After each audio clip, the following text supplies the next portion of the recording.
Good evening, everybody. This is your favorite aspiring classicist here, a wandering author, reminding you that we are all the authors of our own lives. As always, my message remains the same.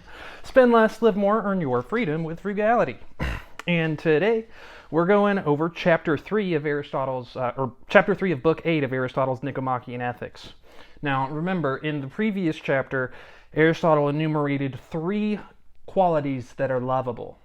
And those are what is good, what is pleasant, and what is useful. And now he's going to take that concept and go a step further with it, and he's going to talk about 3 different kinds of friendships that you can have as a result of those lovable qualities. So he goes on and he opens up by saying, now the qualities differ in kind, hence the affection and friendship they occasion may differ in kind also. There are accordingly 3 kinds of friendship, corresponding in number to the 3 lovable qualities, since a reciprocal affection known to either party can be based on each of the 3. And when men love each other, they wish each other well in respect to the quality which is the ground of their friendship. Thus, friends whose affection is based on utility do not love each other in themselves, but insofar as some benefit accrues to them from each other. And similarly, with those whose friendship is based on pleasure, for instance, we enjoy the society of witty people, not because of what they are in themselves, but because they are agreeable to us. Hence, in a friendship based on utility or on pleasure, men love their friend for their own good, or their own pleasure, and not as being the person loved, but as useful or agreeable.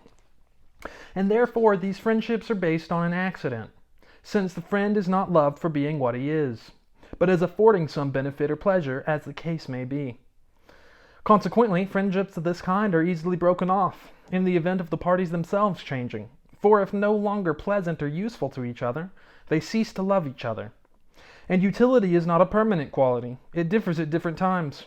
Hence, when the motive of the friendship has passed away, the friendship itself is dissolved, having existed merely as a means to that end. I love that quote. Friendships of utility seem to occur most frequently between the old. As in old age, men do not pursue pleasure, but profit. And between those persons in the prime of life, and young people whose object in life is gain. So to slow down slightly here, there's 2 types of friendship that we've covered so far. One, friendship of pleasant, and then just now he touched on the friendships of utility. And then he's basically going to say that friendships based off of virtue or is it good, that's true friendships. So with friendships of utility, friends of this kind do not indeed frequent each other's company much, for in some cases they are not even pleasing to each other, and therefore have no use for friendly intercourse unless they are mutually profitable, since their pleasure in each other goes no further than their respective advantage. With the young, on the other hand, the motive of friendship appears to be pleasure, since the young guide their lives by emotion, and for the most part pursue what is pleasant to themselves, and the object of the moment. And the things that please them change as their age alters. Hence they both form friendships and drop them quickly, since their affections alter with what gives them pleasure, and the tastes of youth change quickly. Also, the young are prone to fall in love, as love is chiefly guided by emotion and grounded on pleasure. Hence they form attachments quickly and give them up quickly, often changing before the day is out. The perfect form of friendship is that between the good, those who resemble each other in virtue. That's the perfect form of friendship, the final form of friendship. That it exists between the good and those who resemble each other in virtue. For these friends wish each alike the other's good in respect of their goodness, and they are good in themselves.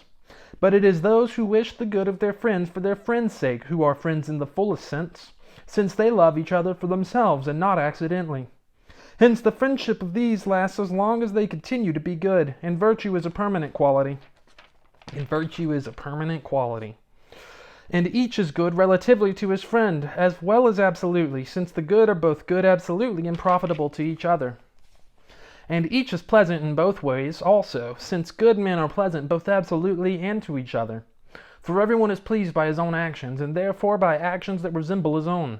And the actions of all good men are the same or similar. Such friendship is naturally permanent, since it combines in itself all the attributes that friends ought to possess.